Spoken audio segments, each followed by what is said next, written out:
Hey, welcome back, friends. Today I wanted to talk about something that I hear frequently on social media and even here on YouTube. It sounds really nice and flowery, and I'm sure you've heard it before. But before I tell you what it is, I wanted to say thank you to you in the community. I feel so blessed to have each and every one of you. Our galley from the community shared with me that most channels get about a 10% or less like per video or per view ratio. I'm not really sure how it works, but I trust this person. They did the math. And y'all have given me on my last video an amazing 31.6% like ratio on my last video. I feel totally blown away when I read that. I checked it out and the math was up to snuff. And so I wanted to share with you and just say thank you. So don't forget to like and subscribe so that YouTube can share this video with people that are incredible like you who need to get content like this. So, all right.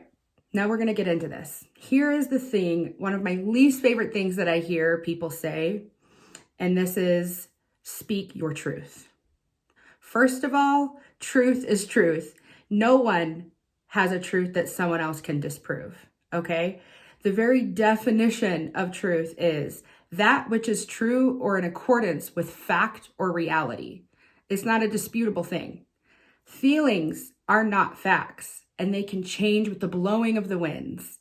So a more accurate thing to encourage people to do would be to speak your feelings, but it's not quite as catchy, right? But here's the thing.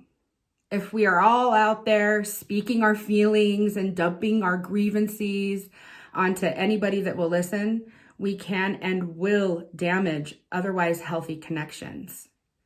So what made me think of this is I recently read the book called Dance of Connection by Harriet Lerner. And she's an amazing author and psychologist.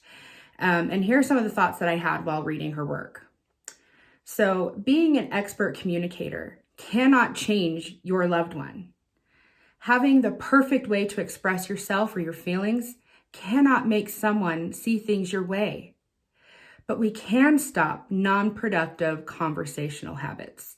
Now, that's a really fancy way of saying kind of just forcing your opinion on everybody who will hear it. We do this in relationships all the time, and it is one of the things that drives a lot of women to come and see me. It are these non-productive conversational habits.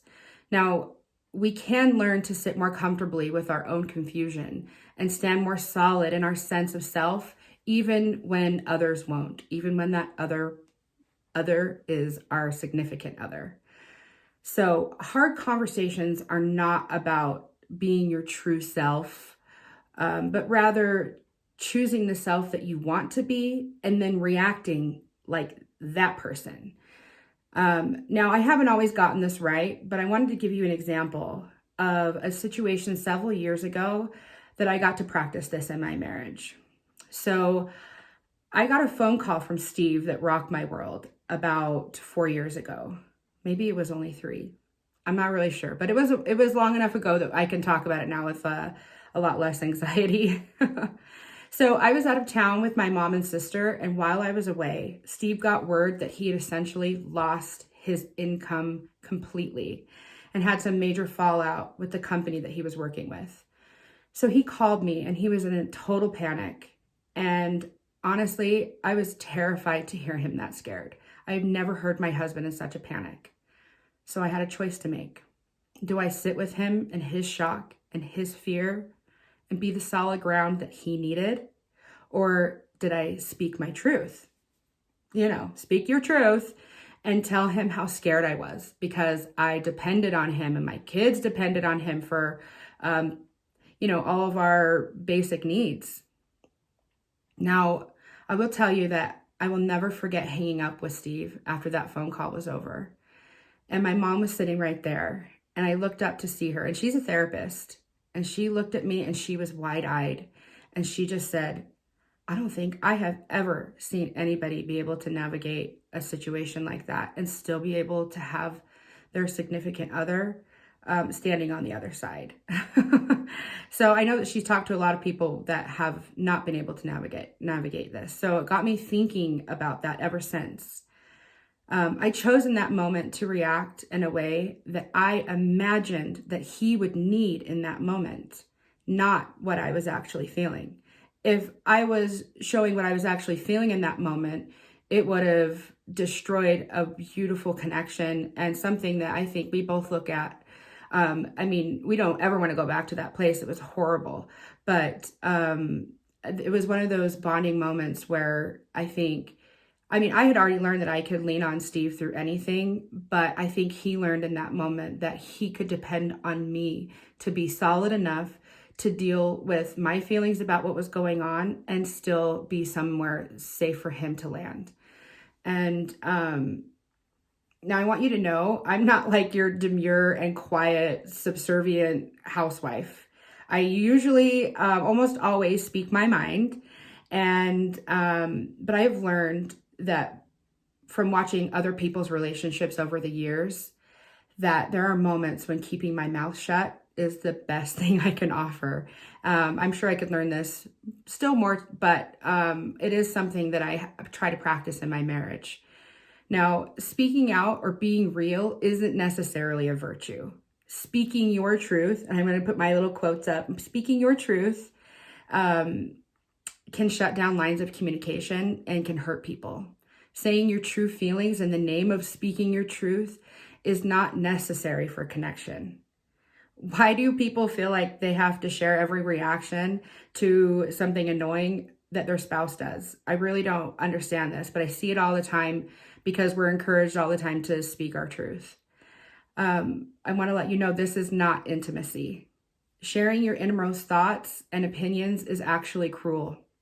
Wisdom is knowing when to speak strategically and not spontaneously. There's a huge difference, and it takes a lot of maturity to define that for yourself.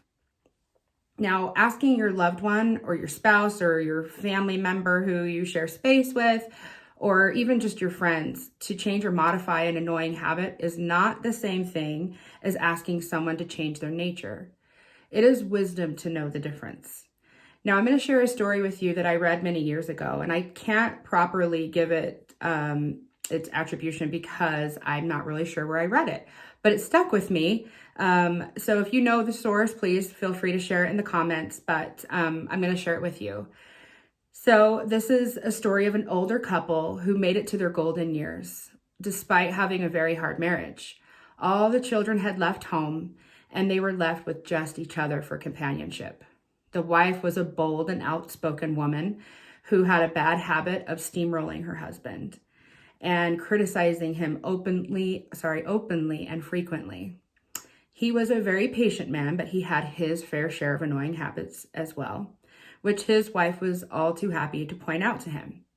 One of these habits was that he would always get toothpaste all over the mirror when he brushed his teeth. It was her biggest pet peeve, and despite her constant badgering, he just could not kick this habit. Well, sadly, the husband got sick and passed away.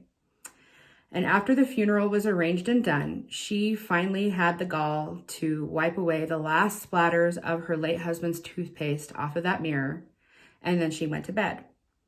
The next morning, she woke up, brushed her teeth as she always did, and laid her toothbrush neatly away, and then looked into the mirror. To her surprise, she found the same splatters of toothpaste staring back at her and the mirror. She realized that it was her contributing to this mess all of those years.